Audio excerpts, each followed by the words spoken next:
Hi again, everybody. I am back. Wow, I'm just realizing my shirt, my outfit's a little much for this tapestry background. Bear with me. I have I think what will be a quick share for you. I'm getting a lot, I've been paying attention a lot to the animals lately. And I feel like because I've started to do that, the signs are coming in that way because, of course, now my higher self is realizing that I'm paying attention to those messages. So, I don't know that I shared one on here about the crickets in my house. That was on my Facebook page, my personal Facebook page. So if you're not friends with me on Facebook, maybe go find me. Excuse me. Because that one was like months and months of like all these pieces of the puzzle just like finally coming together and figuring out what the crickets in my basement were trying to tell me. But it was a really big message, I think, especially for me and moving forward on my journey. But what just came to me is interesting, and I think it's a message for me personally, but also and I took it at first as that, so I didn't think I would need to share with anybody, but I think it's also a message for the collective. So anecdotally, I'll tell you, I have two little Chihuahua. I think they're both mixes, but supposedly one's a mix and one's just a Chihuahua. I sometimes will walk them at one of the cemeteries near my house, and if I do that, I can put them both on separate retractable leashes because they just like to go explore and go at their own pace and stuff like that. But if I walk them around the neighborhood, there's one part of the neighborhood that has sidewalks, and it's the street's a little bit quieter. So I take them down there, but if I walk them on the neighborhood, I don't want to give them the full retractable leash because my one girl dog, Hazel, will probably be in the middle of the street. She just has like she was a puppy mill used for breeding in a puppy mill. So she just kind of is clueless about like the norms of being a pet dog.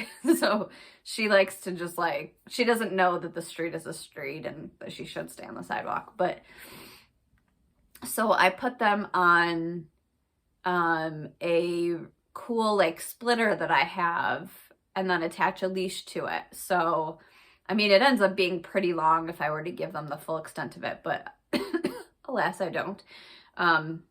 So they're stuck together. My boy and my girl, right? They're stuck together on this leash. I mean, they each have probably like a 3-foot section of the splitter, after it comes off of being split from the main leash. So I was thinking today, well, this is kind of been percolating in my mind, but that I've noticed their behaviors, right? So we got Hazel because the listing for her when she was available for adoption says she needed a male dog about her size to kind of like guide her, like show her how to be a dog and like someone she could like follow. And we were like, well, Eddie does that. Like, I think he just naturally kind of like, he's not aggressive, but I think he's a good leader. I used to have a doggy daycare and he was kind of like the main man there.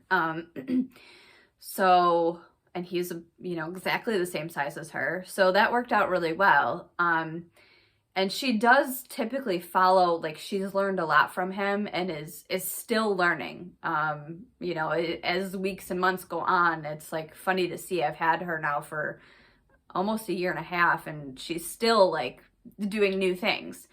But when we walk, when they're on the splitter, she pulls really hard. Like, she is just like walking at a fast pace. And I think it's intentional because he's kind of being a jerk, but also probably just like balancing that energy. He will go very, very slow. He's also older, but he can be very quick. He's part Jack Russell. So, but the days that she's like really, and normally if she's pulling really hard, it's because something has just spooked her, like a loud car went by, or like today there was a woman sweeping her driveway. I don't know why, but that scared her. The Halloween decorations are really scaring her. Some people have like, you know, kind of these like black witch looking like flowy fabric things in their yard. So she's not doing well with that. But in my mind, I'm like, this is really good for her because she's getting exposed to a lot of things. But anyway, she'll get spooked and she'll go real fast, and Eddie then will, to balance it out, he ends up going slower. He wants to sniff everything. He wants to take his time to mark his territory on everything. And it's just like, for me, it's a struggle because she's pulling and I can't get him to come fast enough. And so the balance is all off. But anyway, it happens quite a lot. And I was like, oh, this is, you know, I noticed, you know, some time ago how in my relationship with my counterpart, like this feels very much like what happens typically for us is me trying to lead like Hazel, but it's out of fear, you know, like it's like, okay, well, something about this situation isn't like unfolding as fast as I want, or it's making me uncomfortable. So like, let's hurry up, let's get on with it. Like I need you to tell me like this is good and we are going to move forward. And when that energy appears, obviously the counterbalance is a pulling back on the other end, you know, of the boy. So I'd been noticing just like the irony of that whole situation. and you know, now in my personal life, when we've had a conversation about it since, like, hey, if you notice I'm doing that, try to help me, like, just point it out kind of thing. But I do try to think to myself, like, don't be like Hazel. You don't have to run out of fear. Like, you don't have to try to like move it along and or escape. Like, honestly, if I dropped the leash, Hazel would be gone. And I notice a lot of myself in Hazel. So today, though, another part that came to me was because as counterparts, the way that, if you haven't watched that video, the way our connection happened was, we share the same higher self, and it is segmented into masculine and feminine. So today it came to me like, oh, I am like the higher self in this situation because I'm holding the leash of the boy and the girl dog. And it was so interesting to me because I'm like, our higher self is like up above, like connected to both of us, and sees like the feminine, like just really trying to pull and run away. And the masculine then is just like, he's really enjoying this like really, really slow journey, just sniffing everything. Like, honestly, Eddie on his walks, he'll just stop sometimes and like, I'm thinking he's sniffing or whatever, and I'll look over and he's just like staring off into the distance or like looking up at me, just like waiting for his cue. And I think that's just such a great analogy for exactly what's happening. And I'm like, also though, as the owner of the two dogs that are connected on this leash, like, I try to let them do their own thing and figure it out amongst each other. Like, if Eddie really wants to stop, he'll stop. And Hazel can't go. Like, he's just that stubborn about it. But if he doesn't care that much, he'll allow himself to be, like, pulled along kind of thing. And I'm like, you know, if it really gets to an impasse, or it's those moments when like Eddie's looking up at me like, what are we doing? Then it's my job as the owner, you know, connected to both of them to like, okay, keep on moving, you know? And I obviously, like, I'm steering them out of danger. I'm not letting them go into the road if there's cars coming. And if I see a house up ahead where there's a big dog off leash or something, I cross to the other side of the street. So it's my job to protect them and to keep them on course, right? This is our path, and then we're headed home. And just the analogy is so cool. I'm like, oh, that's like, I'm the higher self in this situation. And this is exactly what our higher self is doing. Like, it's allowing us to take this walk and figure out the journey, but it's continuing to like protect and guide us without like controlling us, you know?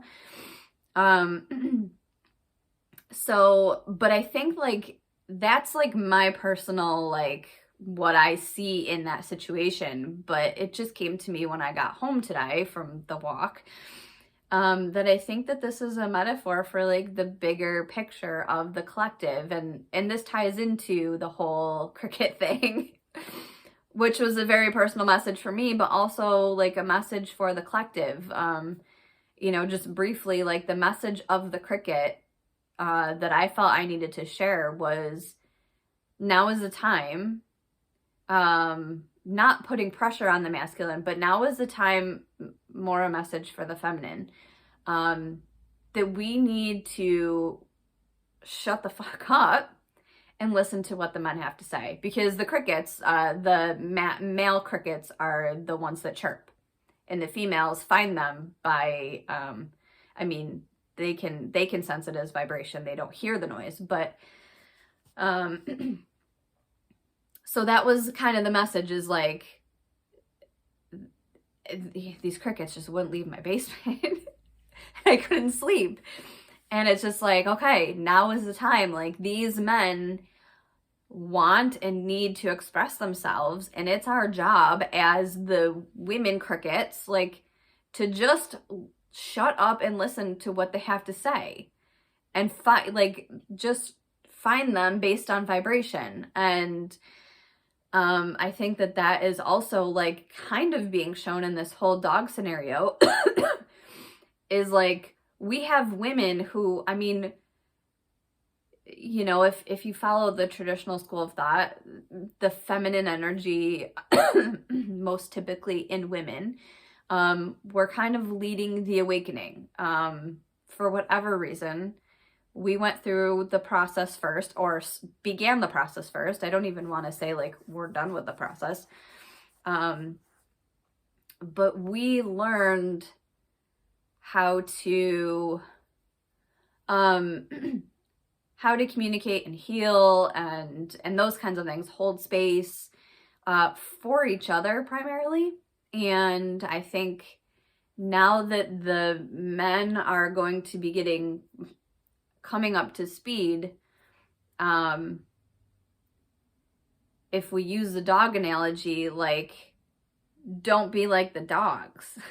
Because like, as women in this awakening, we're like dragging these men along, like, out of fear that, like, I know, you know, in past relationships, excuse me, in past relationships, and, you know, I have friends who have been in relationships and stuff like this where, you know, there's this fear of, like, you know, losing your partner if they don't catch up to you, or if they're not doing the work. It's like, well, then you're not a good partner to me, and all this stuff, which I can't say I disagree with, but everyone has their own journey and their own path and everything. But I feel like as the feminine, we were really trying to lead, like Hazel, primarily out of fear, in these dynamics of like, you gotta catch up to me, we're going in this direction, and like, come along. And I think that energy has just been causing men to excuse me, feel the need to pull back, be more reserved, take extra time to do what it is that they want to do. And I think that if we just slow down a little, and for me, my journey feels like I need to, I'll use a phrase that I like a lot. I need to let men drive the bus. Or at least I need to let my counterpart drive the bus. Because me driving the bus means that I'm driving because I'm scared and we're probably going to get into an accident and die. But I need to trust that he can drive the bus. So I think, if we're looking at Hazel and Eddie, if she just decided to like look over Eddie and realize like there's literally nothing to be scared of here. Like there's a woman sweeping her driveway. It's not scary.